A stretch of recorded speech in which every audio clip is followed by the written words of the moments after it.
from downtown, not downtown, Farmington Hills. It's Gentlemen on the Screen Live. Their hosts tonight are me, Michael Soroka, and the Kaufman.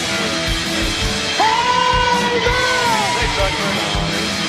We'll have Adam Drucker and former Galaga World Championship Phil Day talk about the ScoreWars Galaga World Championship. Of course, we'll have the latest video game world record for Twin Galaxies and other places. Not Maine, folks. Hit that purple button, folks.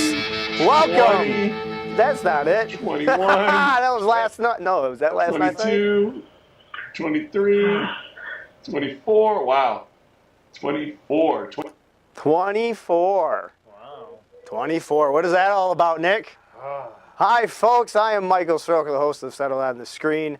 We're here to entertain and inform you about the world of competitive gaming. Yep.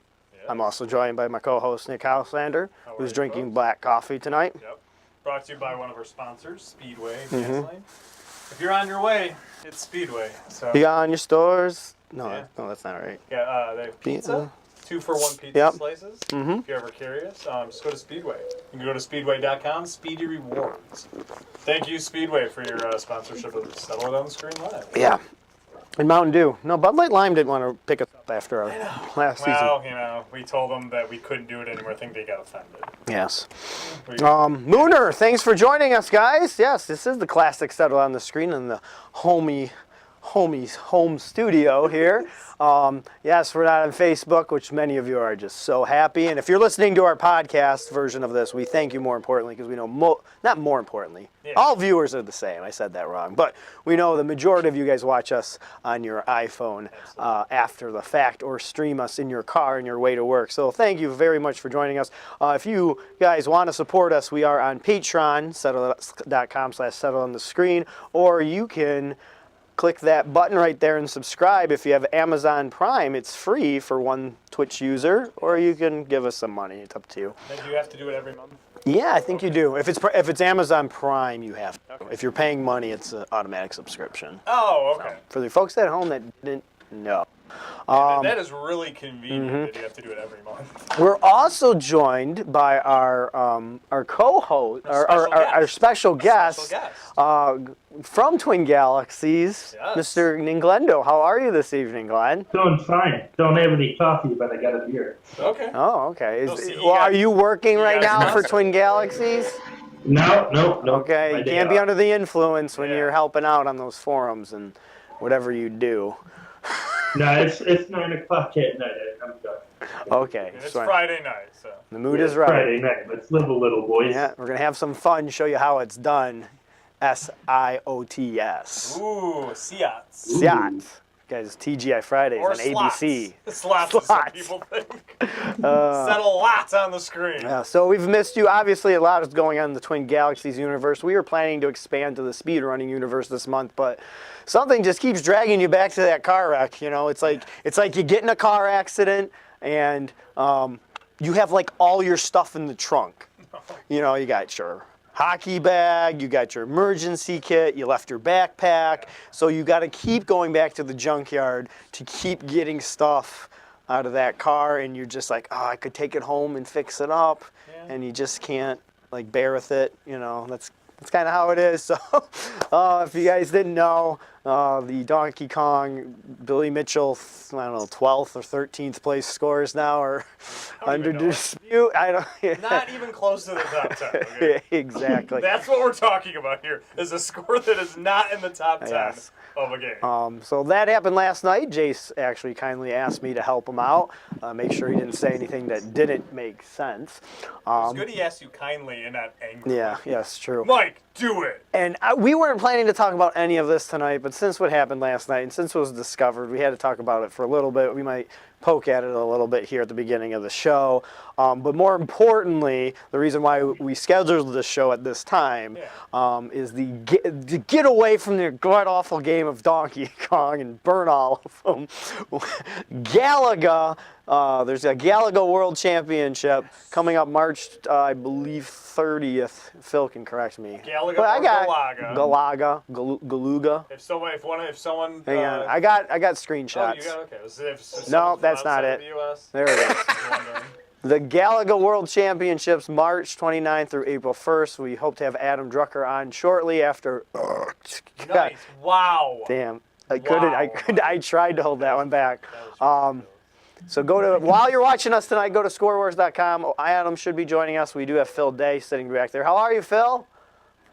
Yeah, I'm good. Good. He's good. He's in the green room. Yeah, he is in the green or the digital. Yeah, it looks like it. Yes, it is. So poster, by the that's what we're going to talk about. I'm going to play a little Galaga tonight as well on the Xbox 360, just for old fun's sake. Play some video games on here, but we got a lot to get to. Let's see if the intern set this up properly. Probably not. We can delay a little bit, right? We're good at delaying. What's the first one? That guy? You could say that 10% of our show is just delayed. Yeah, it typically is. And announcing good transition. All right, that goes there. Right, that's not live. Okay. All right, time for the latest video game world records over the past month or so. Just a select few. Here we go. No. World record. No, we got it.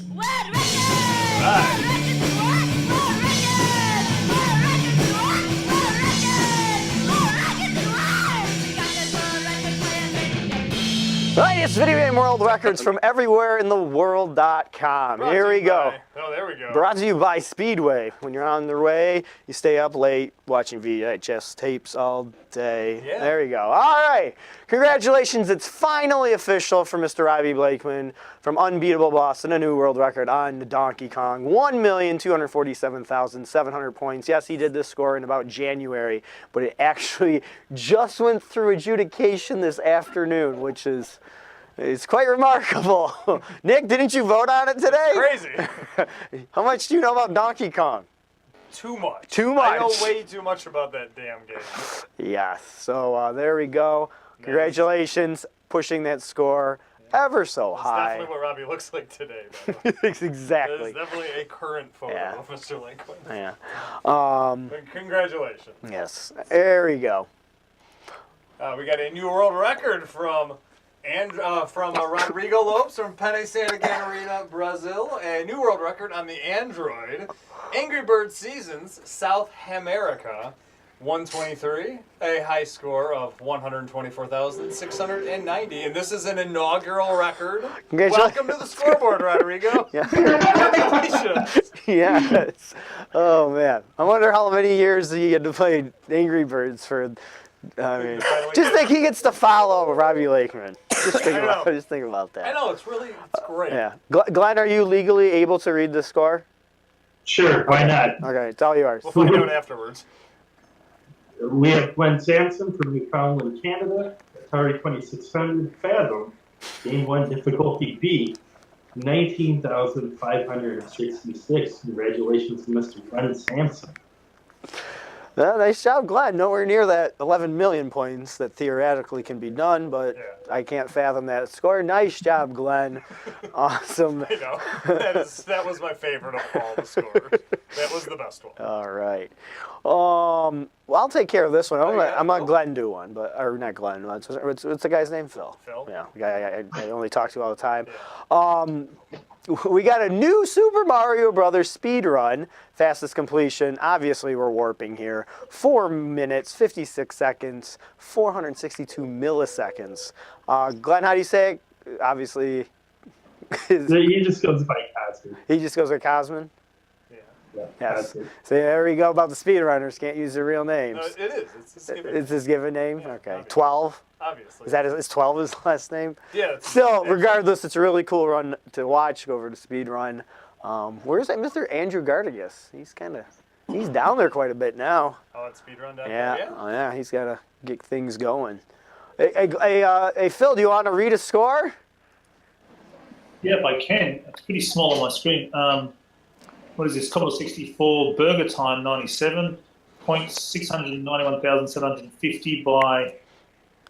I can't even make that name out. What does that say? Clay Karczewski from Clay Canada. Karczewski, Canada. Oh, congratulations, Clay. Yes. Where's that ranked? Is that actually a new world record? Oh, it is a new world record. There you Yeah, go. these are new world records. Oh, yeah, this is an emulation of the Emulation. It's Burger Time 97. It's 97. So I don't know what Burger Time 97 is, but it's actually quite popular on Swing Galaxy's database. Yeah, I was going to say, as you can see, Paul Kearns and Ryan Gavigan both have in process adjudications right now. But Mr. Karczewski's score is leaps and bounds better. So Has Adam joined us? He keeps flicking in and out. Oh, Yeah, okay. it's, you know, It's probably on a mobile device. He was. He's probably looking for some good Wi-Fi. Yeah, he So take your time if you're watching. We're in no rush. Go ahead, Nick. Oh, he's here. For a second. I don't know if he can read the records. We have a new world record from Emily Martin Hear me? of Texas. Hey, Yes, we can hear you. Oh, great. I'm here. I can read a score. Oh, hold on. Well, give us. Let us go get to the next one. Okay? We'll get you on the next one, Adam. That sounds great. I was just going to make something up anyway because I can't really read them. That's Okay, even better. that's even Okay. better. Okay, great. All right, let me know. I'm here to freestyle score. Fantastic. We have Emily Martin. Welcome to the scoreboard, Emily. At least since I shouldn't say scoreboard. Welcome to Settle It on the Screen. Yes. Emily Martin has a new world record. She's from Texas, by the way, which is a southern and western state. A new world record on the Nintendo GameCube. Mario Kart Double Dash, NTSC, Bowser Castle. I wonder if Bowser wasn't Bowser's Castle. Fastest race, 2 minutes 43.584 seconds. Nice going, Emily. That's beaten several people. Old scores too. Yes. Congratulations. Nice job. I see some new faces. Also, Nick, back to your comment about the Yes. apostrophe. Remember the settle on the screen font doesn't have a character No, it for does it, not. so you have to. But it should. We don't have the S. we don't have the interns to. should have Yeah, the it should S, have though. the S. Yeah. I think it's probably Bowser. Yeah. So. All right. How do we do a made-up score? All right, Adam. We're ready for a score. Go ahead. We got Bob Costas with a score of 800,000 and Oh. Kid Mickey. Sweet. What, What system though? What system is it on? NES. Oh, okay. Well, where's Yeah. I own that game. yeah? Where's Bob from, by the way? The Radical Ninja. Bob Costas. I think he's a dead newscaster. He might still be alive. No, he's still alive. Yeah. Where's he from, though? He's New York. Okay, I was just curious. I don't know. So nice job, Bob. It's glad that Nice his job, retirement, Bob. he's playing video games, That's actually. great. Congratulations, Mr. Costa. Yes, that is Adam. Adam will be joining us. He's one of the event organizers for the Galaga World Champions. We will be getting to you shortly. Yeah. Thanks to Donkey Kong, it kind of ruined our Galaga night. Shocker. Like, it ruins everything else in life. As everyone knows, Bob was supposed to actually be on the show tonight, too, but he had pink eye, so he couldn't come That's right. He had pink eye. Oh, that would have been great. Oh, we got Rocket League, that track that I'm dead last on, folks, with 49 goals. Congratulations to Logan McCollin. No, that's wrong. Macklin from Polar Bear, Texas, USA. Folks, remember, we don't get paid to do this anymore. There's no rehearsal like No we used oversight. to. And we're not doing it every night, once a month. Rocket League, most goals in a game against the computer, 129. That is an awesome feat. Which there is actually a new score in the... that's Yes, there's process another right now. one. It's still a world record this from is totally Logan. a world record. So nice job from Polar Bear, Texas. Is Yep. that a real place set? Oh, yeah, it's definitely the All that's right. real. All right, Glenny. Glenny. Why Lenny, what the? We have John Marks from Jupiter, Florida. The Atari 5200 track and field. The high jump, highest height cleared, 2.37 meters. Congratulations to Mr. John Marks. Nice going, John. John, this is John's first appearance on Settle on the Screen as well. Yeah, so It is, yeah. Yeah. Congratulations, John. Nice job. Yeah. All right. You got a new addition, another newbie, his third newbie for Settle on the Screen. Mallory Martin from Texas, as in the state of. A new world record on the Nintendo GameCube. Mario Kart Double Dash, NTSC. Luigi Circuit, not Luigi's Circuit, for those of you fans of grammar. Fastest race, 1 minute, 25.894 seconds. So congratulations, Mallory. I know Glenn is in charge of fixing the MAME checks. there a Maybe grammar maybe police maybe Glenn can fix the Mario Kart next. I could be wrong. Maybe GameCube's like the Russians made it and then they translated to English. I don't. Bowser I Castle. highly doubt that. Bowser Castle. A nice job, Mallory. I wonder if Mallory I was and just gonna say that. they're You probably think- sisters. Is I my don't know, best. and it's weird. It's the both- same game too. And they're both from Texas. Yeah, and Coincidence? their videos are on the same television too. Oh, are they? It's I weird. didn't watch them, so Oh. I just noticed they were like Mario Kart Double Dash. I haven't seen a new score on them for ages. So Yeah, it's I weird. was I like, mean, I oh, think they possibly could be related. yes. All right, we got Charles Adams. Chuckster. The contest section, my favorite section, where I lost. We won't get into Yeah, that. Most proven max outs on the Atari 2600. Charles Adams, too. We know that number is going to grow. Nice job, Charles. Ha. All right, and he's got another one, folks. Does.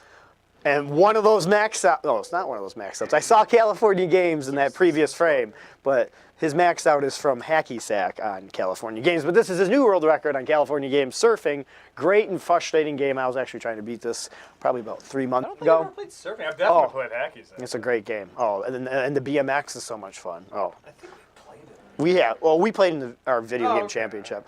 New world records. More about Charles and Chuck. Charles and Chuck. That should be a show. New world record of 12,520. Nice job, Charles. From Iowa. From Iowa. Hawaii. All right. All right, Nick. And we have a new world record from William Hitchell from Ghost Pepper, Florida. You can't even get through it, can you? You wrote it.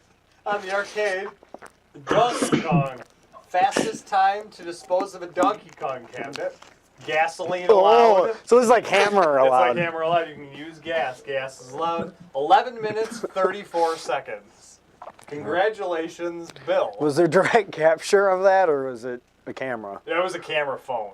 No, that's still good. No, it was good. That's Yeah, it was camera phone. They dumped the gas all over it. Mm-hmm. And, I mean, what's more impressive is that a bear without opposable thumbs was able to do Did they check to see that the PCB was in it and it wasn't running off main? Is that the polar bear cub? Well, or- it just says Donkey Kong cabinet. I don't know how precise the rules are on that, but that's a fast burn from the Combat King. No, in it's the really... the bears were... All right, there you go, folks. So those are just some of the latest video game world records from that website called Twin Galaxies.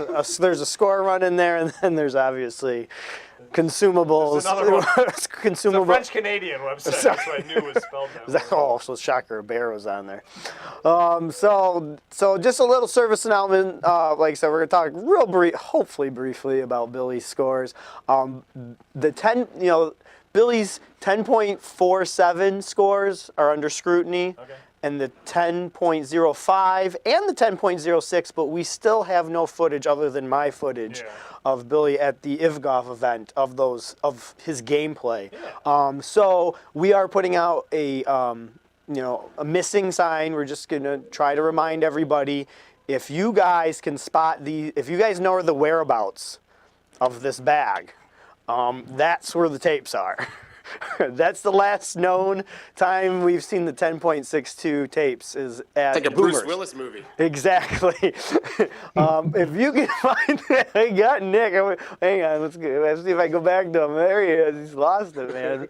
He's gonna lose it. Look at that. I didn't know there was a manhunt out.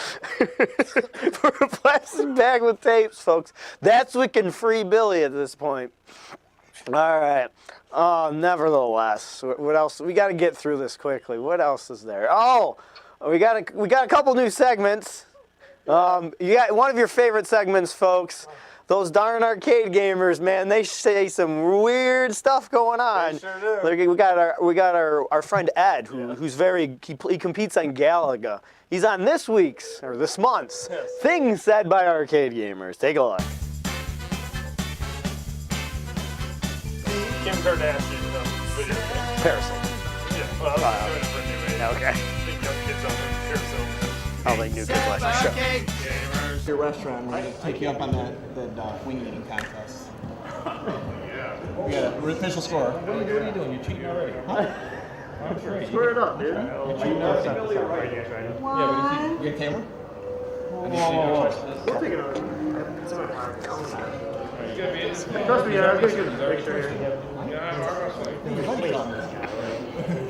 Are you ready over there? Yes. One, No, two. come on, get that over.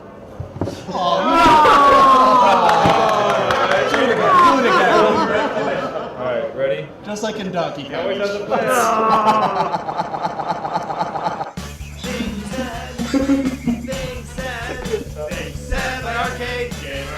Yes, those arcade gamers. Ed Zaharski, folks. Yes, nice going.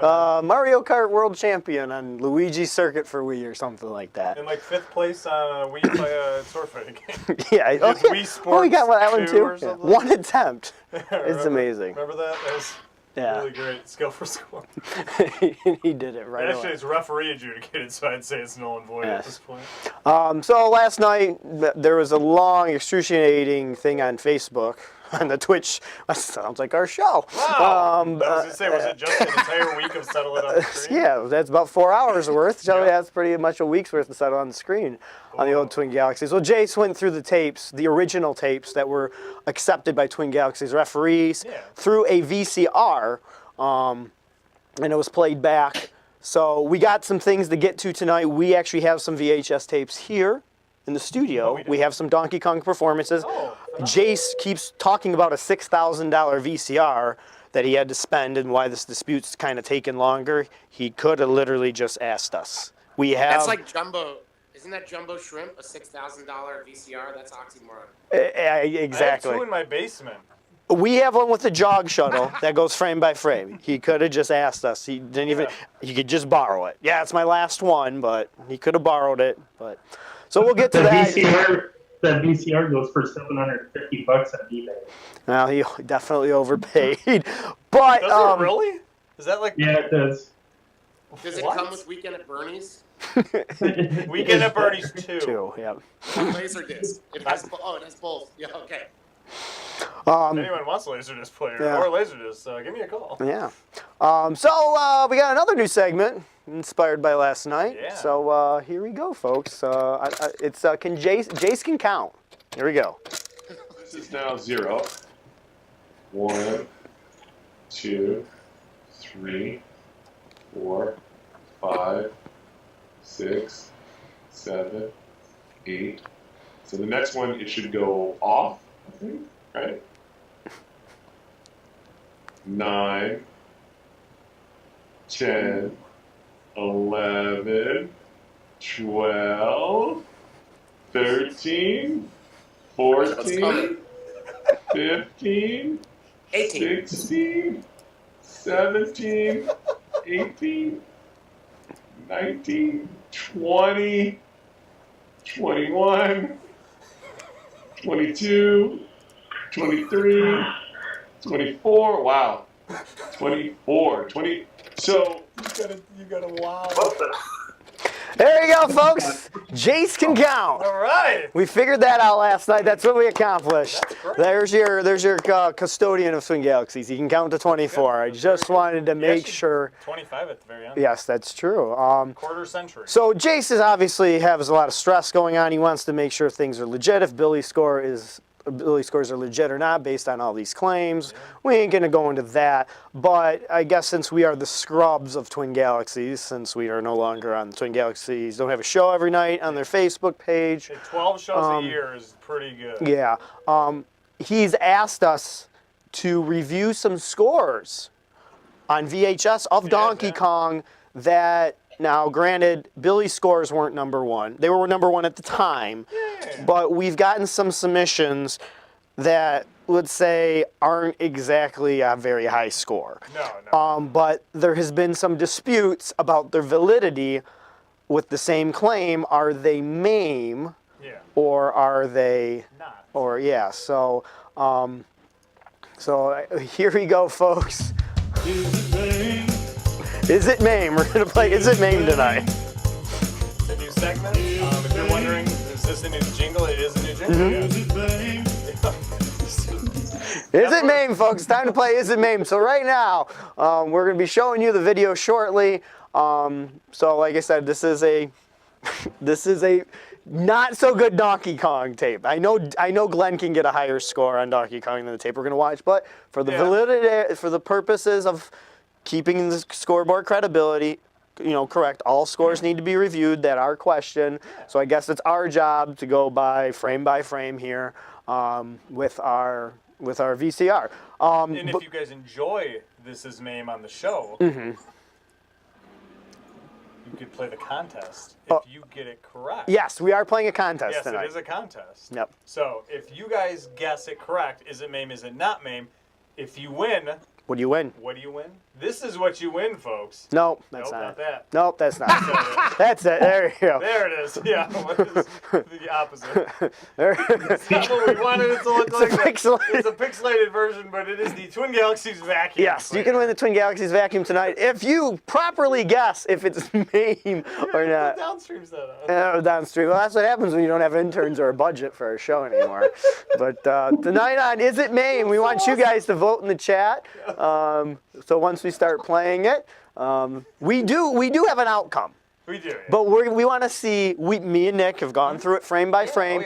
We're gonna do what Jace did last night and let you guys go frame by frame. We're gonna do and whoever guesses correctly first will win the Twin Galaxies vacuum. Yeah, so let's. Ready, no, I'm not ready. Okay. I'll be ready in about 12 seconds. Okay. Go ahead and start playing the tape. Make sure we have signal. All right, so here we go, folks. There we go. Okay, great. Here is a submission that's been submitted to us to Twin Galaxies. Like I said, we're not going to talk. There's too much talk about the gamer in the Billy Mitchell one. It's all about Billy Mitchell. Oh, totally. We're going to not disclose the gamer because we really want to concentrate on the performance here. You can see the score's not the greatest. Yes. So it's getting close. This could be early on. Nick, we're going to ask you to pause. Well, not yet, but no, that's okay. Sorry. Nick is running the VCR here, and we will show you how well he's doing it too, folks, at some point. So get ready to pause, Nick. All right. So, okay, so you know how to use that jog shuttle, right? We're going to go frame by frame through this transition, and we want you, we're going to play some more. We'll fast forward. Is it MAME or is it not? So, Nick, why don't you go frame by frame? I'm going frame by frame. Can you see it? Yep, you can see it at home. Okay, yep. Great. I'll make it smaller. This is the jog shuttle. I'm using it. Yeah, let's go frame by frame. Or go back a little bit. We need to see a couple more. Yeah, you have to go back. Oh. This is the frame after he goes back. Just slow it down, Nick. Oh. Okay, I'll play it. Sorry, folks. Okay. Here we go. Definitely VCR. Maybe. Okay, here we go. Nick went back a lot, folks. It's Yeah, going to take a while. about For folks, we are playing Is It MAME. We want you to guess in the chat, is it MAME or is it an arcade score? You didn't think this was going to go smooth. No, of course it wasn't. When do I shut that off? We are going to, when he gets the last... last one. Oh, okay. Yeah, so get ready. And now. Get ready. Now. All right, now go frame by frame. Go slow. It'll go. We are going to talk about the Galaga World Championships. All right, we're going to be looking for... that might look like a tell. That's MAME. I don't know. Go back one frame. Is our VCR expensive enough to go backwards one frame? Oh, there we go. Let's go to the next frame. I don't know. That's me. That looks like MAME. Let's push play, Nick. Let's go a little bit further through the tape. Sure, yeah.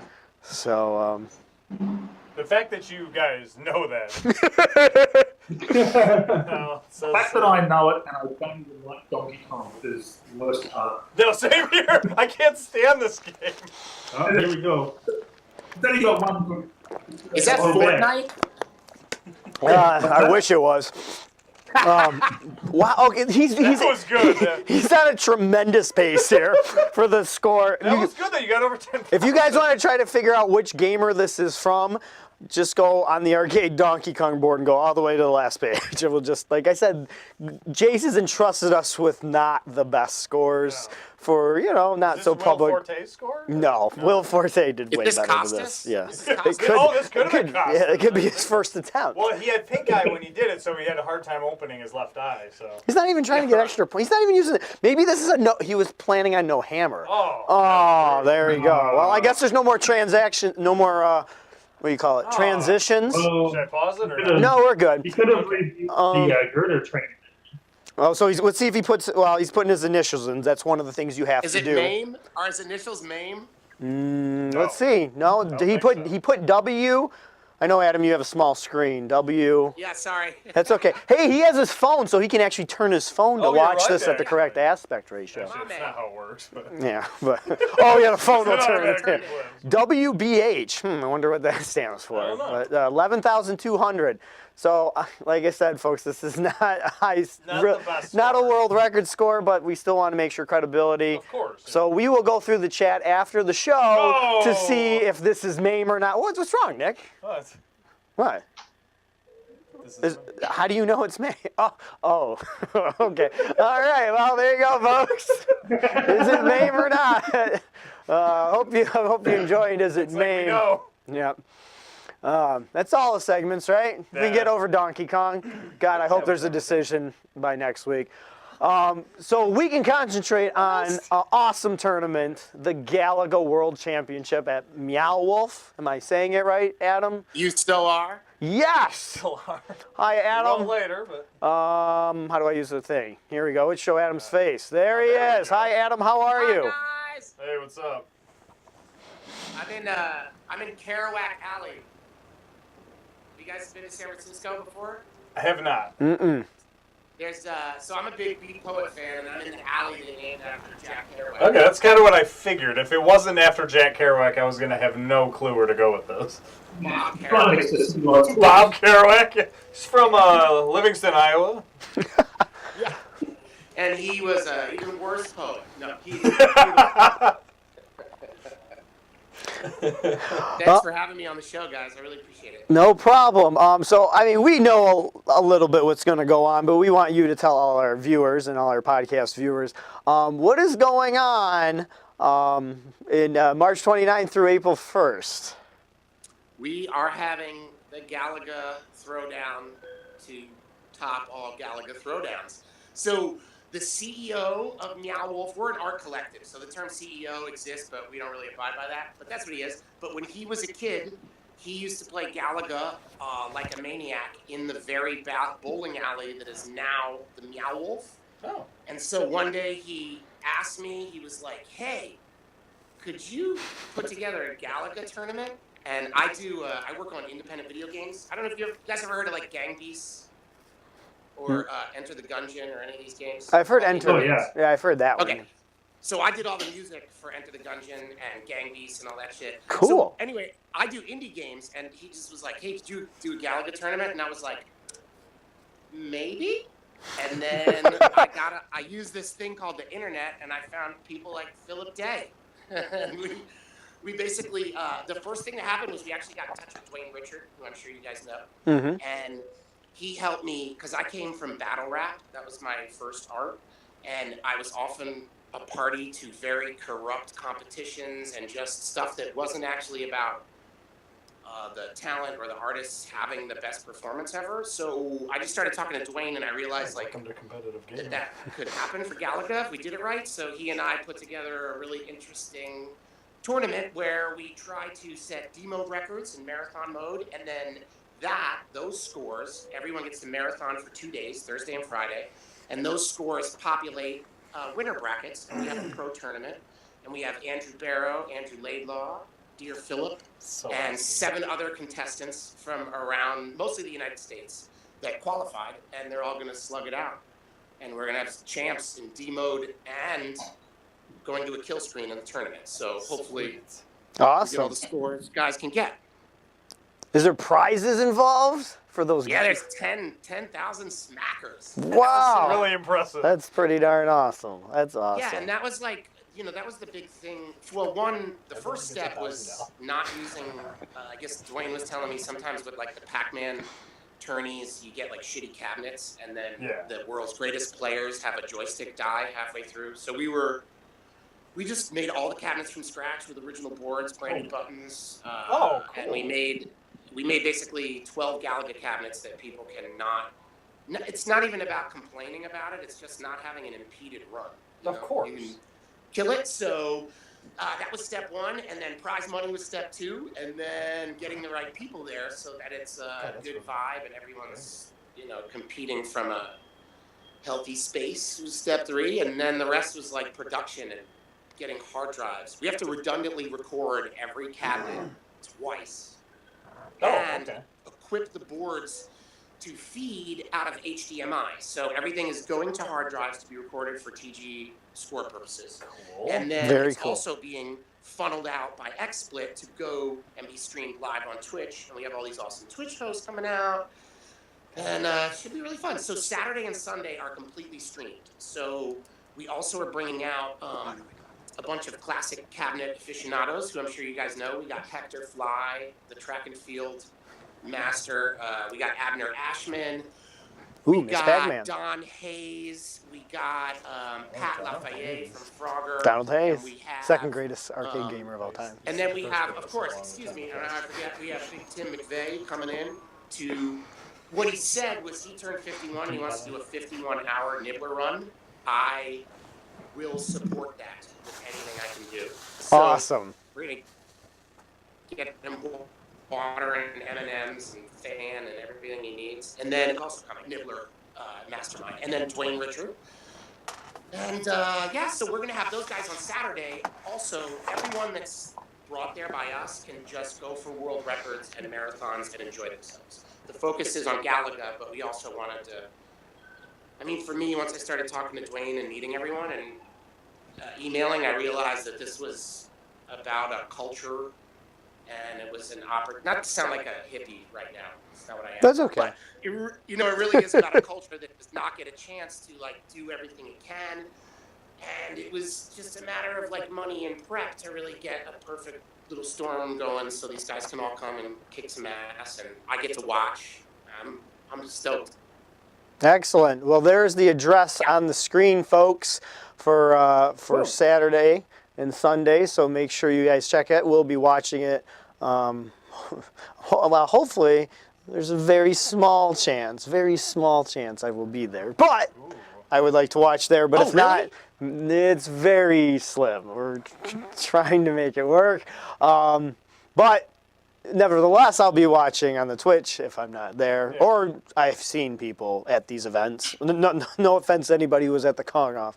I literally saw somebody in the Kong Off 6 Twitch feed watching the Twitch feed of themselves. I've seen that before. I know. I mean, what? Yeah, I mean, Yeah, just, no, I've seen that before. It's like, can't you walk over to his cabin and just watch it? But nevertheless. But Twitch joins us all together. I guess it just joins us even closer. But so that's awesome. I know there's another tournament. Is there an amateur type of Galaga tournament? Yeah. So that, I mean, that's like, I don't know if it's a scientific term, but a shit show. We're just going to see what happens. Yes. We have like, it's amateur signups. We were talking right now if we're going to let like Don and Abner and everybody get in that. So basically, we're going to play it by ear. If New Mexico doesn't show up to kick ass in Galaga on an amateur level, we're going to let everyone that isn't our Galaga pros into the tournament to make it exciting and have some fun. But yeah, we have a smaller prize for that. And that was just, you know, we were setting up the event and we were like, okay, we're going to put all these video games in a room and no one's allowed to touch them. That doesn't make sense. So we brought in free-to-play cabinets and then set up an amateur tournament so that, like, you're not just watching people with superhuman game abilities, Yeah. you know, from an arm's length. So it should be fun. I'm excited. Very. Well, that's a fun way too. I mean, the chances are very, very slim. But who knows? Maybe there's someone who out there who Yeah. is Yeah, decent. I mean, Yeah. that was what That's the what first thing that Dwayne, like, and Dwayne and then everyone, Phil and Andrew Laidlaw, when I talked to him, because, you know, I was a noob. I can get a couple thousand points at Galaga. I think I'm like, and I'm the best I know. So, and then, like, I'm talking to Dwayne, and I'm like, so how close? We're going to have, like, 20,000 entrants, right? He's like, no, man, you're confused. Like, the difference between people that can play Galaga and get 1 million points, that's, like, everyone. And then the difference between 1 million and 3 million, that's, like, 5 people. And I was like, oh, okay. It's awesome. I get it. Yeah. So it's been cool. I've enjoyed, like, as a human being, I like learning new things, and this has been a crash course in because everyone I'm dealing with is an aficionado, so it's not even, you know, I'm just like behind all the time. I'm like, what's it? And I remember when I tried to type the rules up and get them on the ScoreWars site, Dwayne just kept texting me like, dude, you don't know what the fuck you're doing. It's like, what are these words, man? And I was like, I'm sorry, I'm trying, man. What's, So it was really cool. It was like, it's a window to a world. And then, because I love indie games and I have every classic console in my house, but I was kind of, I was more like a, pole position guy and Double Dragon. You're a console gamer like me and Nick. Yeah, well, we are very much console. We're Sega Genesis, NES, yeah. Yes. That's where we grew up. Actually, the one game I am amazing at is Tech Mobile. Oh. I used to play for money when I was a kid. Wow, so that is not an easy game. Yeah. But, it's Tech Mobile, sadly, unlike Galaga, there's no $10,000 prize for tournament. Actually, there was, sir. Mike just went. I just went to an NHL '94 tournament, and the night before, they had a Tecmo. It wasn't $10,000, but it was about, I think it was $1,000. Because if you're familiar with NHL '94, they do these tournaments for 10 grand too. Seems like on a regular basis. Oh yeah. We did one in Vegas last September. So. Is that the one? Is '94 the one where Lemieux and Gretzky are like the Bo Jackson and Walter Payton? They're respected. Are they? No, OP? Jeremy Roenick is. It's really just Jeremy Roenick. You're right. Yeah, I think you're thinking 92 or 93. I would say 92. Yeah, I don't think 93. 99 and 66 on the Kings and the Penguins are ridiculous. Yeah, in 92, yeah. So. Even Yager. Oh yeah, Yager's awesome. Yeah. You just can't knock them down. Yeah. Just one more thing, kind of, where's the event being taking place? Can you just give us a little more description about the art facility, I guess? Yeah. So, like, the long story short, it's going to sound like I'm lying, and I'm not. The Meow Wolf is based in Santa Fe, New Mexico, and it's a collective that predates the building that it's in right now. They've been around for 10 years. It's all artists. And then George R.R. Martin, so the CEO, Vince, I kind of have this story wrong, but I like telling it wrong. They can sue me later. But so Vince was working at the movie theater that George R.R. Martin restored, who is the Game of Thrones writer. And he somehow got George. He was like, George, will you buy this bowling alley for us? We're going to do this immersive art exhibit. And he was like, I'll buy the bowling alley if you guys can raise $100,000 of your own money. And they did it. He bought the bowling alley, and then a year later, the Meow Wolf grossed like over $7 million. It's all artist run. It's now almost 300 artists on full-time salary with benefits. We're like reevaluating. It's everyone from woodworkers to painters to sound designers like me. And basically, it is this thriving, interactive art experience. And it's 20,000 square feet. And the Galaga ScoreWars is actually happening within a wing of it that we've completely turned into this crazy Galaga hole full of video games and art and light pillars. That sounds really cool. And then Meow Wolf itself just announced we're opening a 60,000 square foot space in Denver in 2020 and a 50,000 square foot space in Vegas. Oh, and time to move. And no like weird Disney energy, no corporate bullshit. It's all granular and natural and a bunch of great people. And so, dude, that's kind of why we only had the choice to do ScoreWars right by the players, because it's, we're not really in this. First of all, it's all expenses at this point. Yeah, I can't imagine they're a profit. No. I think that's the only way to do it. Yeah. Yeah, totally. But because the exhibit does so well, we have the basically the opportunity to do some things that add to the culture of what we're creating that don't necessarily have to make you $1 million. So just trying to do something right. This one's a total experiment, and we know it's a success if everyone is smiling at the end, and we got some records, and I'm excited to see it all roll downhill. Excellent. Yeah. Well, thank you very much, Adam, for joining us tonight. It's very great to hear. My pleasure. And I know many of our viewers will be tuning in that weekend, or some of them actually will be there. I know a few of them. Woo! Oh, that's awesome. And hey, if you guys come, it's like your money's no good there. You're VIP. Let me know. Take care of you. All right. There we go. Maybe that'll help me. My percentages go up a little bit, but 7% to 9%. That'd be great. maybe 12% chance. Yes, it's time to bet. So well, thank you. Yes, thank you, Adam. Thank we'll you, be guys. broadcasting on our Twitch stream and that stuff. We also have with us tonight is Phil Day, who will be a competitor. So now we can get into the nitty gritty of who's really going to win this thing and the strategy about it. Obviously, Andrew Laidlaw. Andrew Laidlaw. Oh, we're just giving it to him. Is it that simple? No, come on. Actually, guys, I'm going to tell you right now. It's not just these three that are capable of winning this. Oh, I don't doubt it. People that are like absolutely worth some betting. I'm not a betting man, but if I was going to bet, I wouldn't bet on Andrew Laidlaw. There you go. Wow. There you go. So there we go. And I'm wearing the great hooded sweatshirt he made me. Steve Wiebe is an This is. excellent I wish he could player. get. I don't care if it has. I mean, I like Steve Wiebe, etc. Yeah, Wiebe's cool. I want the sweatshirt he used to print this on. This is like you the mean greatest. This is the greatest hooded sweatshirt, regardless if this is on it or not. Ask for Mr. Lane.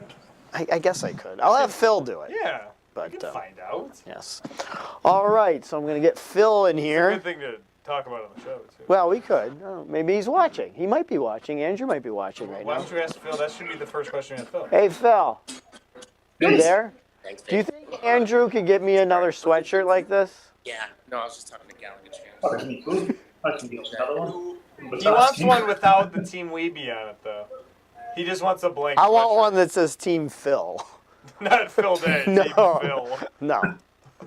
Team Phil for life. There you go, folks. We're joined by former Galaga tournament, or as you say it, tournament, world record holder, Phil Day. How are you, Phil? Yeah, good. Just been plugging away at the Galaga machine, just trying to get some scores. But yeah, otherwise I'm good. It's been a long time since I played, but yeah, it's still a difficult game. I was going to say, the last time I saw you play Galaga in August of 2011 in Ottumwa, Iowa. Was that the last time you played Galaga? Yeah. Okay. I had a feeling because you had said it had been like a good year at least since you had played it then. So. Yeah, and I didn't play a full game. I think we were playing, and then I was swapping it with Andrew. Yeah, it was just like one game. Yep. Yeah. That's great. I certainly didn't play a full game. I would just played a bit and stepped off. Yeah. Yeah, that's good. I actually went to that bar 2 years later, and your scores were still up on the machine. That's awesome. Yeah. Well, in written on the side. Oh, you signed it? No, they actually had your scores saved on the machine in that bar in Ottumwa at the Tom Tom. Oh, right. Yeah. They're still saved? Wow. I went there, well, I think they got rid of the machine like a year after I went. But in 2012, it still said your guys' initials there. Yeah, it's a day. Yep. It's a day, and it had like 500,000 or something. So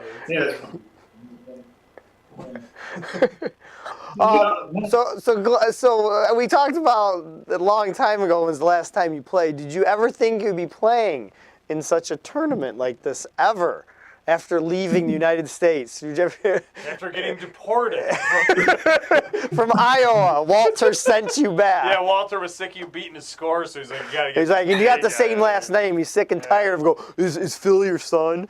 Yeah.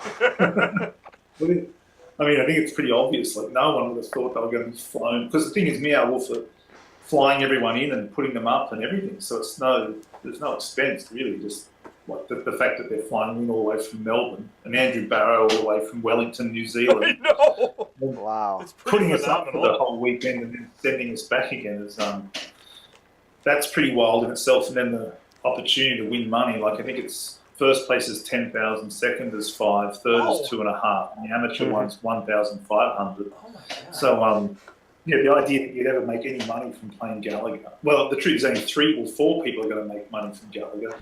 The rest of us are. Still, the fact that 3 or 4 people can make money playing Galaga. And they're going to get a nice trip for some of them. That's awesome. Well, I think that's the real thing. It's That's fun. unlike talking about Donkey Kong, the Galaga community doesn't have any kind of internal kind of, right, like Not yet. nastiness or No, I'm just joking. not yet. No, it's true. Maybe after the weekend it will. But I don't think so. I think Galaga, like you were talking before to Adam, saying that you put your money on Andrew Laidlaw, and I think that's a good place to put it.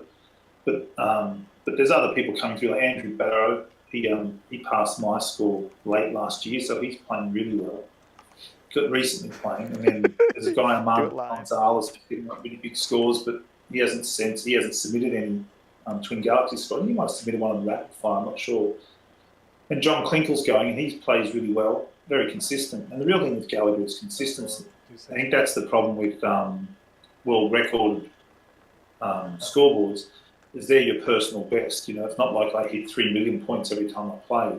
Yeah. And I can bet you Andy Laidlaw's not hitting 4 million points every time he plays. So I think there's a guy who's been playing a lot recently, and he's qualified to go, Mark Schultz. And he said in his local paper, I'm not going to remember the name now, but he's in Indiana. And it was a paper article just came out yesterday. And he was saying that he's not the underdog in this. And I think he's got a good point. Anyone who's playing Galaga, I played a game yesterday, and I've been regularly hitting around 1.5 million. I've had scores above 2. My highest recently was 2.7 million. Damn. If I played yesterday, I got a score of 700,000. I was all out. It's a pretty low score compared to an average recently of 1.5 million.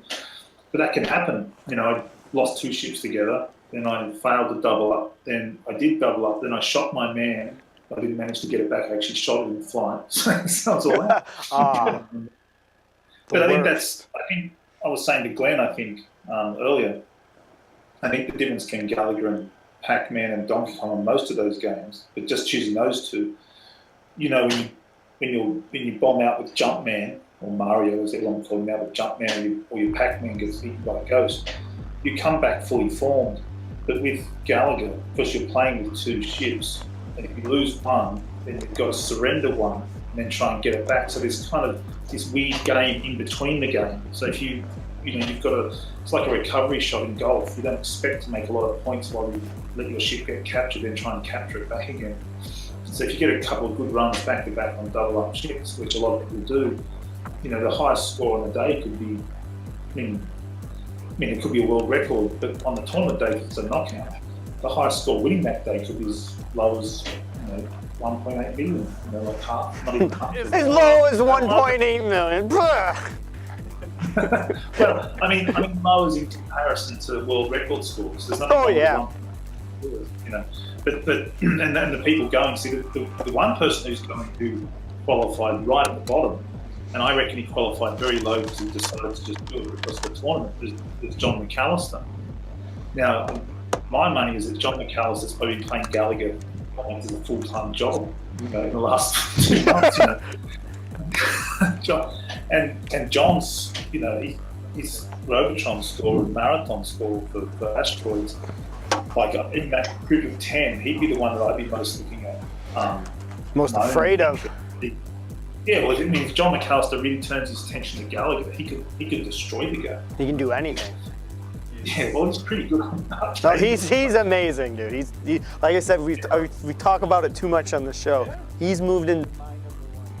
Classic arcade gamer of all time. I think John McAllister's the best arcade game player out there. I think Donald Hayes is the best arcade game player out there. Okay. No, I'd say John Pete Hines good. Those 2 guys. But McAllister's, it's more those 2 games, like Asteroid, which is all buttons, and Robotron, which is 8-way joysticks. One is a very short game, one was a 50-something hour long game. Galaga in comparison, I'm not saying a cinch, but it'd be, it's got a pattern behaviour that he learned pretty quickly, I think, if he really turns his attention to it. I'm not saying he'll do that before the tournament. I'm not saying he'll do it on the tournament. But I think there's some players going in there that are pretty solid players. No, so, I have to ask, when it comes to these scores, how long did it take you to get back up to being able to get 1 million, 2 million? Was it like immediate? Did you have a short time where maybe it was struggle to get to 200,000, or was it pretty quick to get back into it? Well, it was quick. It was funny. It was not having played. I wasn't going to do any practice. I just thought. I told Adam when he said, "Hey, Phil, we want to come to this tournament." I said, "I haven't played in 9 years." Yeah. He said, "That's even." He said, "That's even better. That makes for a good story. Even better. Come along." So my intention was to turn up and not play. I mean, turn up and play, but not practice beforehand. And then I thought, no, I should practice. And I got on. I was out in. I think I was all out for. I didn't even get through to stage 31. So I played my next game and I got through to stage 31. I know. You got the 31. I know. I'm just sitting here and I'm just like 31. I mean, I would. The best score ever at this stage, like 25. But that's about. I don't think it's a two-player. 50,000 points, say 350,000 points. And then I organised to get my machine back, which I didn't own anymore. My brother-in-law had it, but I got it back. Yeah, that's right. I forgot you had sold it. Sorry? I forgot you sold your cabinet. You had sold it before, I think. You sold it right after you got your world record. Is that correct? Yeah. Yeah, I sold it before Christmas that year. 2010. I never intended to play again, and that was the honest truth. It's only that this Meow Wolf event's come up that's got me on the playing again. Mostly so I don't disgrace myself when I get there. Yeah. No, I remember when I met you in 2011, you talking about, you basically just saying, you know, I don't know what the future is, but I don't foresee myself ever playing that game again. But, you know, who knows? But the problem is, Meow Wolf asked the questionnaire, you know, like, what did you sacrifice for Galaga? And my answer was Galaga. Like you play it so much, you don't want to play it anymore. Like, it's just not, you lose. And the problem is, as you guys know, if you learn to play games, you get better at it. You don't improvise as much. It doesn't become as interesting as it was as you were learning it. So you start to, it just feel so familiar. It's like learning a musical instrument. You end up, you know, playing probably other pieces of music that are more difficult or whatever. I don't know. But I think that, anyway, with Galaga, getting back on it again and playing, it was interesting, all the muscle memory and all the sort of recovery memory. Like, I haven't played in years, but the score that I was trying to break in 2009 was Andrew Laidlaw's score, which was 2.7 million. And within a week, I hit 2.7 million. Whereas that took me the better part of a whole year to reach. Yeah. so that was interesting to got back, but I haven't equaled that score since playing. I've had a 2.2 million and 2.1, and I've had a lot of scores around 1.2 and above. But the interesting is I'm only playing one game a day. I don't practice multiple games. I just figure for the tournament, you know, just step on, play one game. That's what we're going to have to do. So I'm not sort of over practicing, although I feel like I'm getting tiring. No, that's good. I mean, now after all this is said and done, I mean, like you just mentioned, it's not like Donkey Kong Community, which is, you know, been thriving for a long time now, and Donkey Kong's different because Donkey Kong is the most controversial game outside of Dragster, but what is anymore? Fortnite is. No, I am joking. Fortnite. Okay, whatever. Fortnite. No, but like you said, there isn't like you know, strict community for Galaga. Now, if for some reason something like that were to happen, would you be interested in being a part of that? Or do you think after this tournament you'll kind of go back to where you've been the last 9 years and just kind of forget about it? Well, that's interesting because while I've been in contact with Mark Schultz and John Klinkle, because they're both going to be there, and I've been talking to Andrew Little a bit, and Armando Gonzalez, and a bit of text messaging with Andrew Barrett. And I'm just quickly on Andrew Barrett. He's also got a score, I think he might have top 20 on Donkey Kong. So he's one of the rare sort of Galaga players who actually plays something else. You play crappy. But anyway, I spoke to Mark and John and said, because we were talking about stuff, I said, why don't we start a Galaga forum? So we did. We just started. It's up now, but it doesn't have a leaderboard on it yet, but it's up and going. So I said after this, we get the first score. Yeah, Mike and I are going to post some legit scores from the Xbox Live. Well, I mean, we're taking a lot of scores from Twin Galaxy and also from Orcade. And then we'll take some live, like at Meow Wolf, we'll just verify ourselves. Largely because, you know, people like Andrew Laidlaw and Andrew Barrow, myself and John Klinkle, you know, Mark Short, if we can't verify. Is John Is John Kinkle playing? Did he he's playing. He made the top 10? I figured. He's going to be my dark horse. Oh, really? Yeah, he's very good. He's interesting because he lives so far from machines, so he rarely plays. So he'll turn up not having played for a year and put like 1.8 million on it. He's just a freak. Oh. But I think So yeah, I think to answer your question, that'll be my very casual involvement. If a real Galaga thing turned up, I'd like to come along just to do commentary. You know? just to sort of give some commentary on a game playing. I'll keep my cabinet, but I'll put Robotron in it. You know, that means flipping the monitor and, you know, putting two joints, like dedicating the cabinet to Robotron, so there won't be any buttons on it. But it's a real nice surprise to be invited to. Yeah. Back to the US and go and hang out with for a few days in Santa Fe, and you know, I mean, who would have thought? It's just crazy, really. Yeah. For a 4-year-old game, which is, you know, it's not as if, well, to my knowledge, it's not as if Namco Bandai are throwing all the money at it. You know, it's just me and Wolf Well, decided to do it. there's always a Namco, like we're playing right here. Every year Namco makes. Every 5 years, Namco makes some money by re-releasing Namco Essentials. Namco Museum. Yeah, teen. Yeah, Same game, yeah, exactly. But only since the recent consoles, it actually plays like the actual arcade. Yeah, that's the thing, is that people like John Klinkle and Mark and a few others will say that MAME's actually a bit more difficult on you know, it's a bit more difficult than the actual arcade machine. I agree. I'm not good, but I've I think never it's really harder. played it, but it does feel very different. There's something about. I think Galaga feels very contemporary. You know, it feels like a game that probably just came out. You know, it plays very smooth. It looks smooth, even though it's got like very simple graphics. Buttons broken. I think they've got it right. I actually think it's the best, you know, computer ever made. No, it's I'm got a with you, and it's funny because I always, you know, I was born in the end of 1980, so to me, Asteroids and Galaga or Mario Brothers are like the same thing. Like, I don't think of them as being like, Yeah. you know, obviously if a game came out in 77 or 78, the 82 game is going to be much more advanced. But in my head, like, all of those games are the same game. Like, in my head, they came out at the same time, which I know isn't true.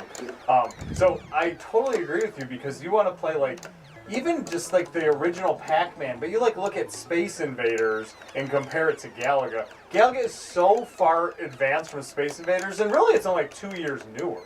They're just more advanced than. But it's just plays so much better. Everything about it seems Better than Galaxian. contemporary. Oh, Galaxian is unplayable on that. Oh, I think even if you compare it to games that came later, and I'm not talking about the similarity of games in style, but say something like Double Dragon and those sort of punching games. Yeah. There's something about Galaga which is just very smooth. It plays smooth. It feels like what you're wanting to do, the machine responds to very accurately. You know, and it's admittedly you only move left and right and shoot. Yeah. But I think the real thing with video games is, especially ones where you shoot things, there's got to be a sense of physics. So like Angry Birds, you know, like it feels like you're knocking stuff over. But there's some games that don't feel like that. Like you shoot something that doesn't feel like it has any weight, it's just sort of like a little puff. Whereas in Galaga it really does feel like you fire a rocket and hit something and you're dodging something. The physics, imagine the physics of it sinks to water. It feels like you're trying to. Well, you know what I mean? I don't know if that makes sense. Yep. No, Totally. We were talking about our hockey game, and when you body check somebody, it's like you body check it. And when you play these new games, it's not the same. No, and that's a good part. You said it's more like a contemporary game. That makes total sense, because you play a Call of Duty or a game like that, and when you're shooting the gun, and obviously because the graphics look so good, it looks like you're killing someone. But like this, it does what you want it to do. Yep. You are in control. You're in control of it, and you're right. I never thought about it like that. But that is why I always like Galaga the best, because I played all the other games, and even a game like Donkey Kong, like you said, like you'll hit the jump button sometimes and it won't jump. And why is it that he can fall 6 inches and he dies? Stuff like that in the older games never made sense to me, because it was like, what kind of a game set is this? Like, it doesn't make sense. With Galaga, it's pretty simple. If you avoid the ship, you don't get shot, and if you get hit, you die. So. Well, if you compare it to Galaxian, like that was a precursor. Yeah. With Galaxian, when you could only fire one shot at a time, and it had to leap between, and the shot was quite slow, and then the sound was horrible. Like I couldn't. It was just ear piercing. Like as they dropped down something. And the way they sort of moved was a bit. I don't know, sort of, distorted, something odd about their behaviour. But Galaga has those limitations too, but they're comfortable. The shots are faster. You get to do 2 at once. Yeah. Play on speed up. It doesn't feel like you're sort of held back by it. But also the boss is about the level of the boss you want it to be. You hit it once, it changes colour, you hit it again, No. it's dead. You play games like 1942 or Xevious, and you're hitting these bigger ships or Raiden, and you don't really know when they're going to blow up. You just got to keep Yeah, you don't know the bashing hit count. You're not sitting there counting enemy shots. them up. And sometimes they put a bar in, and you go, this is just boring. I'm just having to sort of do this. Whereas in this, it's strategic. You know you can hit it once, and then you know you can hit it again. And especially I was just watching Michael play before when he got caught by the Galaga boss. Yeah. Like, he should have shot it once before he got taken up. That way, when it comes down, he just hit it once. You know? So there's little strategies or tactics like that that make it more comfortable to play. And I think it's a game that's you can. I mean, in terms of compass, I used chess theory to play it. You know, the way I approached the game was to divide the board how I wanted it. So if you play it enough, you'll soon start making your own pattern through how to play it. So like watching Michael play now. See, I'd be where he. It's hard to sort of comment on where he should go and what he should do. So it's all he's in one spot and another. See, I'd be where he is now at the end of the pack. And if he sits more in the middle, that's it. So you drag your bullets to you, then you get space to come back into the middle again. Now, people like Andrew Laidlaw, he'll play a game that's more like. I mean, and he agreed with me on that. He's more like a hitter in baseball who's either going to knock it out of the park for a home run. Yeah, my understanding is from our talks from a long time ago on the Twin Galaxy show, he loses a ship, it could be the end of it. He plays a game that's very aggressive, and it works. It works for him. He's got the world record on an arcade machine. It's 4.5. Been there for 8 years or something, 7 years or so. So it's a fantastic score, but he also knows the limitations of that. So he's either going for that big hit or it's a swing and a miss. And I think Armando Gonzalez plays a bit like that, but John Klinkle doesn't. Me and John play very similarly. Mark plays a bit different. I don't know what John McAllister's game will be like. But there are different approaches to the game. Say McAllister's, you'll know McAllister's because it'll be in first place. But You'll find a new way to play it. You'll find the reverse B trick where you get 4 ships across the whole board. Just one big puck go out.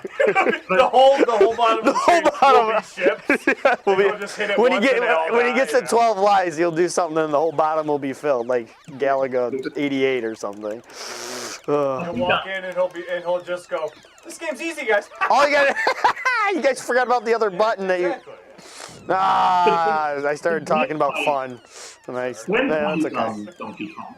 No! But when you look at Donkey Kong and Galaga as an example, like Donkey Kong does require some sort of prior knowledge for the world record. You know what I mean? Like there's little spots where that bit of footage you showed, there'll be someone sit near a barrel on fire and you just jump up and down, rack up points, that point pressing. Whereas Galaga doesn't have that. You can't sit somewhere. There's no, so the prior knowledge is really just go left, go right, shoot, and get captured. There's not real. The rest is really just how you decide to do it. There's a few little things here and there that can help you with the game. Yeah. Most people discover those pretty quickly. But there's nothing really that's going to, the challenging stages, you'll figure those out pretty quickly. They're not that difficult. They're not that challenging. Most people, like if you miss, you miss only by, you miss one. Just there's a couple stages that some people find more difficult than others. But I think it's a really good stage 21. Sorry? I think it's stage 21. Is my issue in life. Well, I've actually said that to people. I think that stages 12, 13, and 14 need special attention. The spacing between when the enemy enters is much tighter. And a lot of people don't realise that, I think, and they often lose at that point. They'll lose a ship there. So if you can get up to stage 13 or 12, what stage are you at now? You just started? I just restarted, yeah. You got to stage 15, 110. Yeah, I wasn't efficient on the challenging stages. Really it's not working perfectly. I'm remembering this controller's kind of broken, but These are the excuses. I haven't played, and so those are my excuses. But yeah, I saw in the chat maybe Michael should go for the 1500. You never know. That 12% of me showing up. Oh, well, I mean, well, like Adam said, you know, they'll treat it like a VIP, so that's more than incentive to go. I think we should go. I mean, Oh yeah, I want to go. Yeah! Watch this. I think that I was gonna die. Now, Phil, have you ever been? Going back to what you were saying, Nick, like with Donkey Kong. You have to. I was gonna say with Donkey Kong too, you have to have some masochistic tendencies to want to play that game too. So, right, Glenn? You there? Yep. I think that as far as a culture emerging around Galaga, I think it's a very liked game for the obvious reasons. It's a very the learning curve is pretty quick. You can get in and play it very quickly. It's not confusing what you're supposed to do. But it's more a case of people wanting to rack up world record scores as not taking this away from anyone who got a world record score, but it's a bit of a distraction from the reasons why you get into it. Mm-hmm. So you might find you like the game, but you give up because you're not good enough to compete at it. So I think that it's a relaxing game. I think it's a soothing game. Honestly, Galaga is one of those games to attribute to. It's not like this is a new game or anything, but Galaga is like honestly one of those games, almost like what's it called, like Mario Kart, where everyone likes it. Like, I've never met anyone who was like, I hate Galaga. I'm gonna burn a Galaga cabinet. People are just, it's one of those games that even if you're not good at it, most people are like, oh, Galaga's fun. You know, even if they suck at it, they're like, yeah, that's fun. You know, it's just, you know, it's such an easy game to pick up, even if it's not. You can have fun playing the game and suck at it, which is kind of a cool concept for a video game. It's not a frustrating game. No, not at all. That's why it was the #1 selling arcade game of all time. And I do think that is a huge part of its ease of play. If a game is easy enough to play, it doesn't really matter if you're good at it, because it's just fun. Well, it's fun to play, It's fun to throw a quarter in there, and, you know. Well, and honestly, they've been in bowling alleys and restaurants. It's still like the only cabinet sometimes you'll see at a restaurant. Yeah. So. So if you can get to stage 31 without losing a man, then you can get the world record. Like, theoretically, you can. That's so great. That'd be like in baseball in terms of like, if you can hit 50 home runs by July 1st, you might be. If you can hit 101 fastball every time. But see, stage 31, you soon realise once you've played enough that stage 31 it's the same game, it's really nothing. But the real thing with Galaga is once you've got that skill set, the other thing that's much harder to exercise, which I've found out in the last 8 weeks, is concentration. So you'll talk to any Galaga player, usually it's the error occurs just when concentration lapses. Button. That's it. Because like you said, the game has a slight hypnotic quality, like it's quite therapeutic to play on one level. But once your mind starts to... That was hopeless. But once your mind, if you start thinking about something, you know, it's all right if a thought comes in, but once you rest on it, then it's all happening so quick in Galaga that you miss something and you're out. That's the biggest problem. No, I agree. That's always been my problem with video games in general. So you're not good at them? I'm just not that good. No, I lose. No, it's what I always said jokingly, like, I lose interest while I'm playing. While you're playing, that's true. And I do it all the time, even in games like Contra, which there's only a couple games where I'm like really good at it. But even in Contra, it'll get to like, I'll be on stage 5. I've done it where I've lost like 1 or 2 lives in stage 5. And for 2 seconds, if it's even 2 seconds, I like think about something, I like forget that I'm playing the game. And even those 2 seconds, it actually, when I come back to it, I'm like, oh crap, like what am I even doing? You know, and then I might die 3 times in a minute, and I'm like, god dang it. That's always, the concentration is always my problem with video games. It's why honestly, one of the reasons why I'm not that good and why I stopped playing, because I can just immediately see my concentration. I'm not thinking about it, and I get about 20 minutes and that's it. Well, like you were saying before, like these games weren't expected. 1981 was probably supposed to last one summer ago, maybe a year at best. Exactly. It wasn't supposed to be racking up scores of 4.5 million like Andrew Label or 3.5 like Andrew Barrow. You know, it wasn't meant for that. Oh hell no! This was meant to make some money in the 1981 calendar year, and that was about it. So it didn't need that. No one was expecting that level of concentration. It's been taken to that level. Oh no! And I think that I was talking to Glenn about it before. Like and we both agree on this. I think that for me, the most coveted world record score in arcade games is the Robotron tournament setting that McAllister had. Yeah. I think it's a 10 or 12 minute run to get it. And that's ideal. That's like an old arcade game. If you played Galaga for 12 minutes, you probably got a high score for the week. You know, that was a really good score. Oh, I bet. You know, so, but in Galaga now, you've got to play for. Well, for my score was 3.2 million. That was like 2 hours and 10 minutes or something. At least 2 hours. Yeah. So you got to play 2 hours just to approach the world record. Without pausing. You're playing Without pausing for 12 frames. No, it's true. Without pausing, which is a huge thing on arcade. Or 24 frames, yeah. A quick question, Phil. Have you ever been playing arcade in the arcade and then afterwards someone said, "Oh, by the way, this is MAME," and were you surprised? Well, when I went looking for a machine to play on, I found one and it was MAME, but they Well, I'm glad you asked that because actually there was a question I forgot that I was gonna ask Phil. Have you? I don't know if they have them over there in Australia, but maybe you'll get to play one when you're here. Have you seen these giant Galaga Miss Pac-Man machines?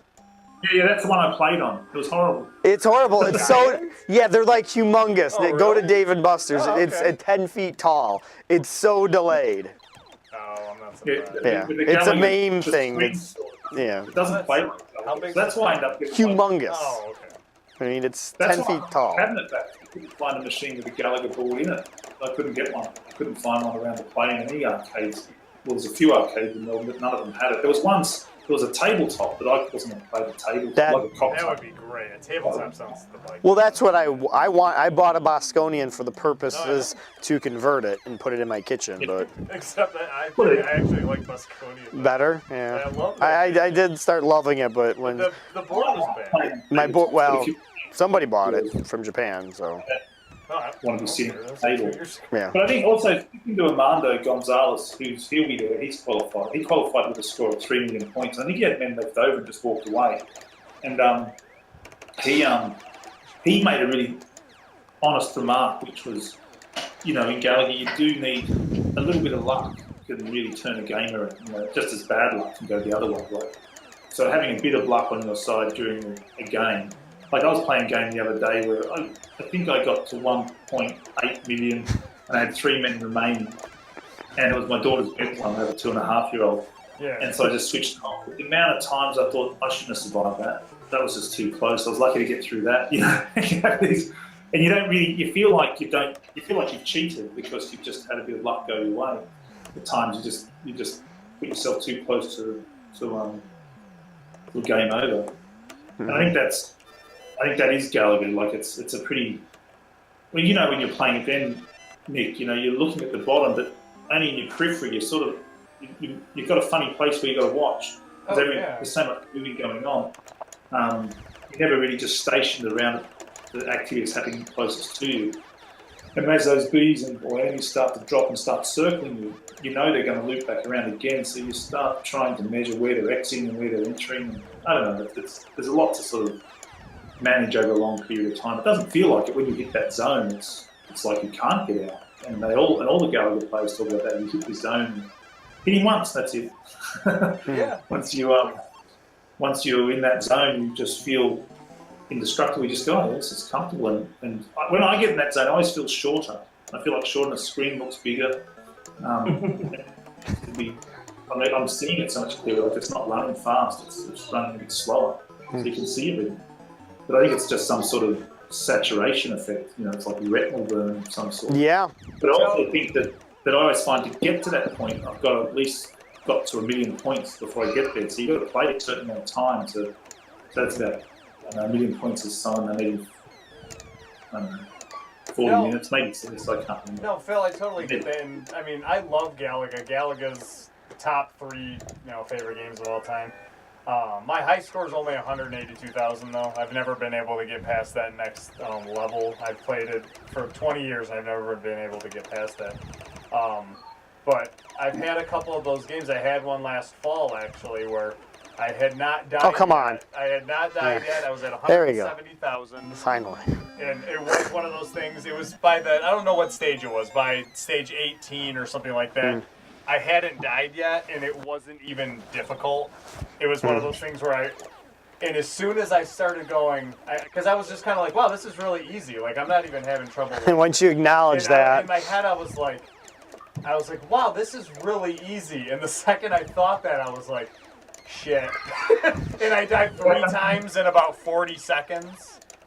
And Well, that's that the was problem. it. I died, and I got 181 or something. Oh. I did. I had not died 170 or 171, whatever it was, and I got 11,000 over the next 5 guys or whatever. And it's like, God dang it, you know.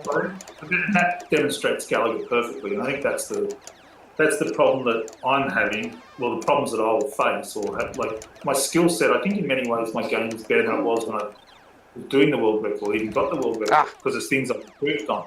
But the problem is what I don't have up my side is time. So building the sort of the mental endurance to play for longer, and you can't accelerate that over 4 weeks or 8 weeks. Yeah. So if I was seriously thinking I'm going to attempt the world record again, then you'd be aiming for maybe a game like September this year.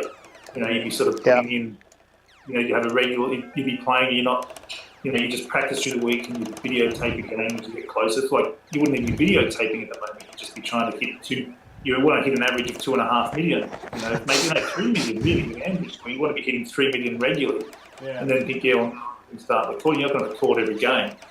So I think you know, to look at these players going, like you were saying before, like 31 stages. Marshall, I think he qualified at sort of position number 5 or 6, I can't remember.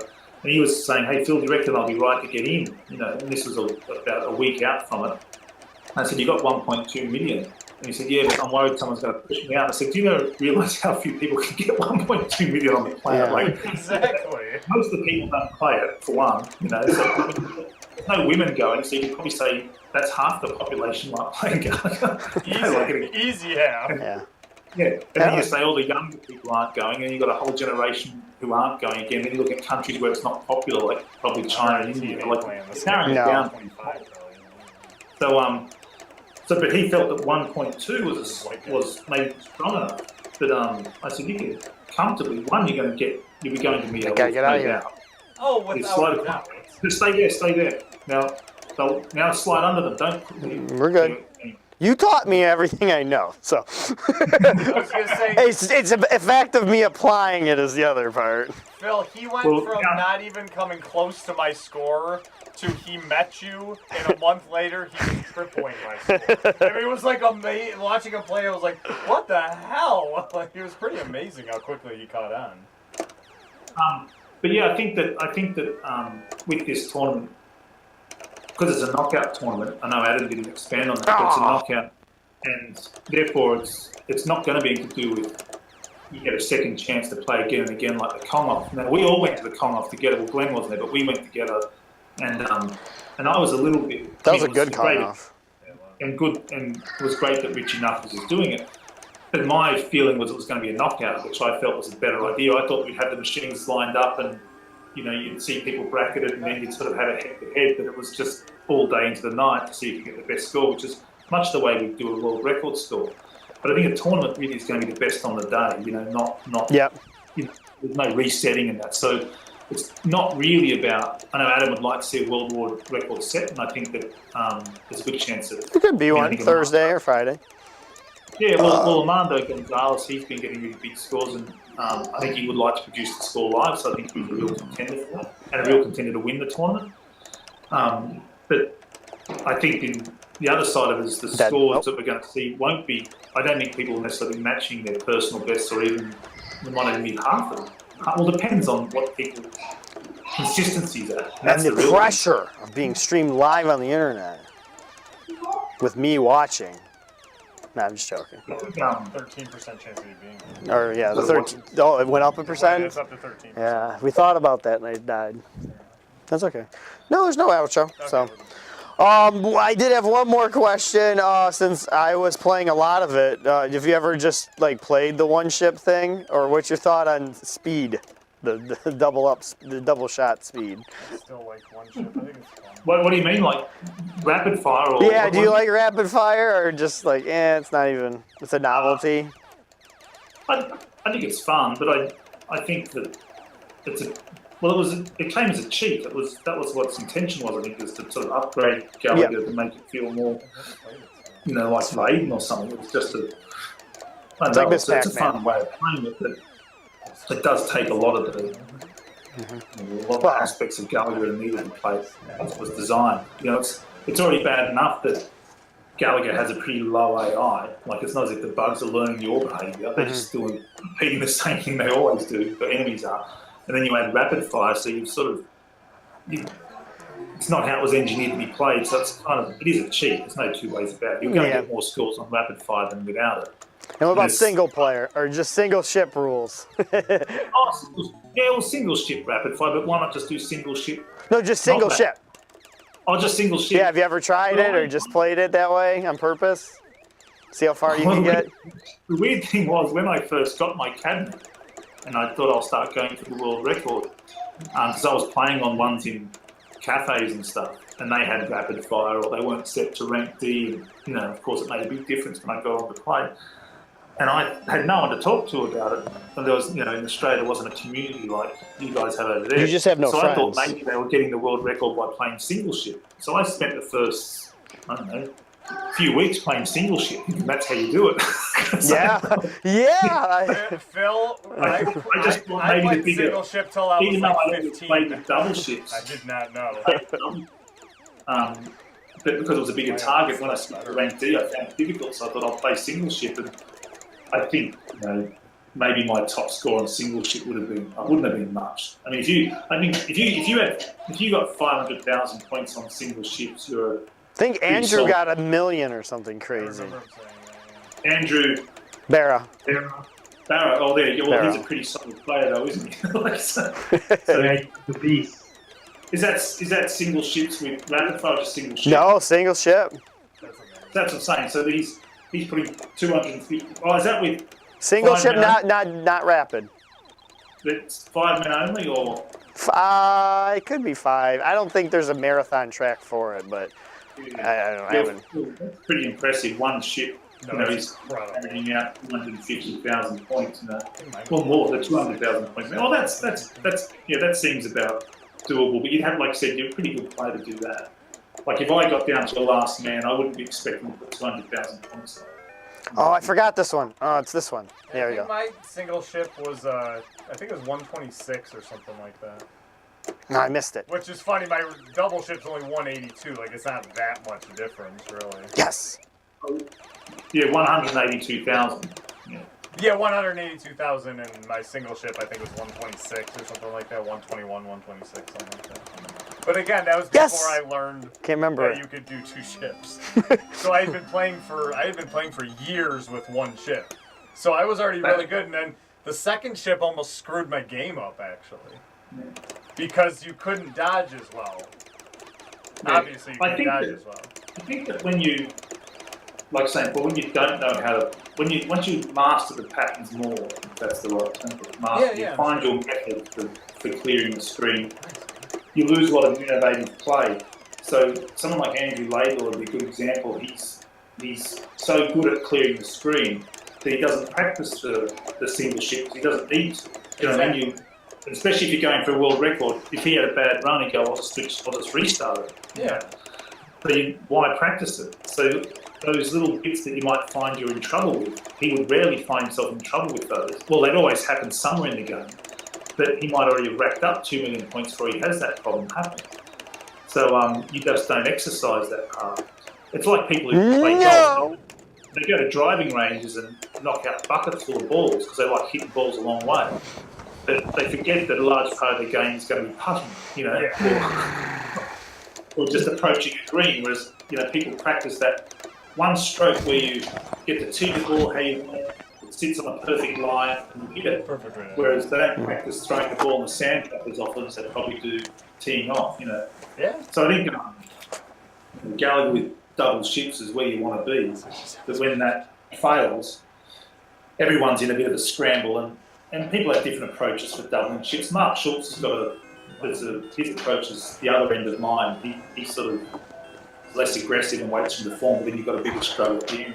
James, Glenn, what's the initials build? J? I will admit, Phil, I lost a little for the game once I realized you could do 2 ships. It wasn't quite as fun for me.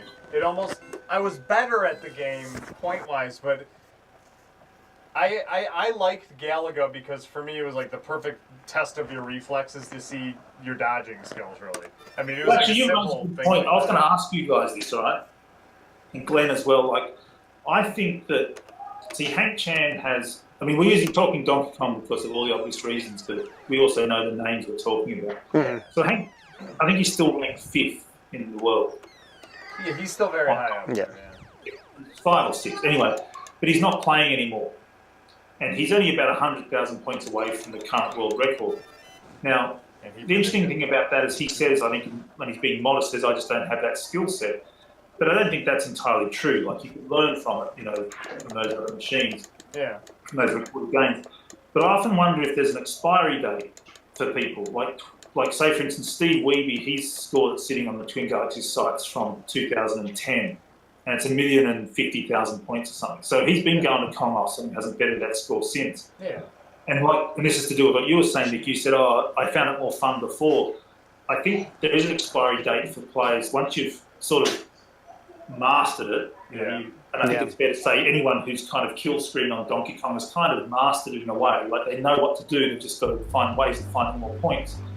And I think in Galaga, if you can get to, like, let's keep it simple, like 500,000 points without losing a man, you've mastered it. It's just the same game again and again. And I think the expiry happens when you just don't care anymore. Like, it's harder to come back. That's a big thing, is when you do, like this game right here, Championship Edition. I played the heart out of it, and then it's, I'm done. And I think that's actually the level that is the difference, is like you could say, anyone, if they play something long enough, can master it.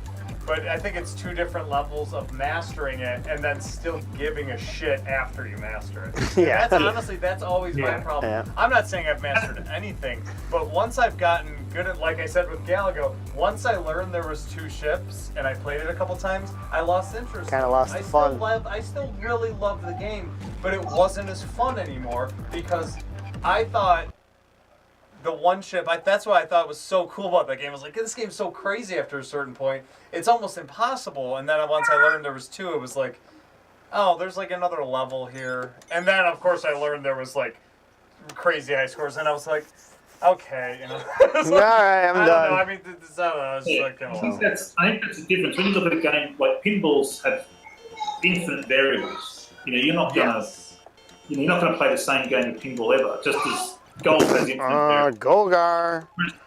Whereas something like 10-pin bowling has less variables, you know, like, it's always indoor. It's always the same alley, you know, like it's got strict rules and it's still very good. But once you start scoring 300, 320 regularly, you can, well, what am I turning up for again? Like, you set yourself a goal and you do it, where there's some things that I don't think you ever truly master. And I think that probably belongs to marathon runners. It's always going to be a challenge. Of course. Like the mental challenge and other things. And I think that for some games, they might be like that. You know, some of those marathoners like Tim McVeigh, who's going down to do a 1-hour run. I mean, that's a different mindset. But for most of us, I think my objective was to go for the world record. I got it, and after that, I didn't want to play it again. I literally didn't play a full game again until getting this cabinet back. You know, wow. Like and I even had that with you guys, Michael and Mick and Josh. When I met you guys at Tomwa, I think it's even on that video saying, Josh said, "Does it ruin it for you wanting to play it?" And I said, "I have no want to play it again." Like, I just didn't, And I wasn't well at the time when I set that score either. I was diagnosed with clinical depression at the end of that year. Like, I don't have a lot of, it was a pretty weird time for me. And when I look back on it, I sort of still find it strange that I did it, So I think, and I was saying to Glenn, I was talking to Glenn earlier today, saying for me, I would to offer this, it's kind of a chance to sort of refresh my sort of overwrite, or not a race, but sort of revisit it in a really fun way, and that'll be my own victory, my own personal one. But that doesn't mean I'm not going with some competitive spirit. But did you ever see that footage of Stephen Bradbury at the Olympic Games, the Winter Olympics, where he slid through to get gold medal because everyone fell over? Oh, the speed skating. Yeah, that's very cool. Yeah, is that gonna be you, Glenn, or Glenn? Sorry, Phil. I looked at Glenn's face for a second. No. My strategy is pretty much the Stephen Bradbury one. My feeling is I'm really practicing for third place. Now I'm not saying I'm going to get third place, but there's a few players in front of me. If they fail, I might slide in if I don't fail. Ooh. Do you know what I mean? Because I think there's going to be some people like Andrew and Armando, I think, have a game to produce very big scores if they hit the ground running. And I think Andrew Barrow, who's playing one, he plays Donkey Kong, he just came from the Commonwealth, and he's recently put a score up on Twin Galaxies, like on tournament setting late last year, and been putting stuff up on MAME. So his skill set's right where you want it to be, like his game's where you want it to be. Hey, look at that. Look at that. You're playing. Look at that. Look at that. Look at you right here in the studio. Look at your legs. You got restless legs.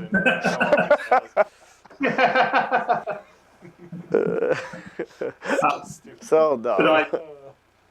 But yeah, I think there's some really strong players, and there's people like Mark Schultz, who's been playing a lot over the last couple of years and getting consistently good scores, and John Klinkle's a real mystery man. Like he barely plays, and he always he's gonna win. You heard it here. I'm selling on the screen. He's gonna win. He already won. Great. I already called it. So. Well, it'd be interesting. I think it'll be a good tournament. I think I really do think that you could run a tournament and you could run it the next day and you might get a completely different set of winners. Whereas I don't think that's true of other games. I think other games may not have that. I think it's because of that recovery. If you lose a ship, you've got to recover. There's a big difference. That's gonna be the winner of the tournament. So just a reminder, folks, we won't be on. We'll of course check out our channel here. Glenn streams quite frequently, but make sure you 6 hours a day. Make sure you guys check out the Galaga World Championships. Go to ScoreWars.com if you are in the New Mexico area, or maybe if you have a 12% chance of making it. Maybe you will see me if the 12%. Well, that'd be 6%, wouldn't it? Yeah. Actually, be lower than that with 2 people with 12%. It changes by the hour. Yeah. So make sure you guys check out the website. They will be broadcasting on twitch.tv/meowwolf. Meow. So hopefully we will see Phil there competing. It's going to be great. In theory, yeah. So awesome.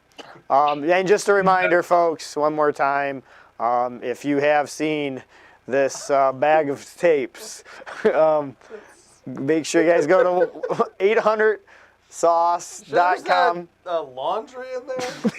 It doesn't look like tapes to me. It looks like either shredded documents or old towels. Oh, God. 24 frames, right? 1-ups. 24 frames of 1-ups. So thanks for joining us, folks. Make sure you guys stay tuned on our Facebook channel. If you want to support us, bring us back more than just once a month as an official show of news and entertainment and stupid skits about MAME. Make sure you hit that right above Phil's head. I think it's right there. There's a subscribe button if you're watching on a computer. Click that. If you got Twitch Prime, that's what we want. And or you can go to the Patreon page. I don't have the graphic up.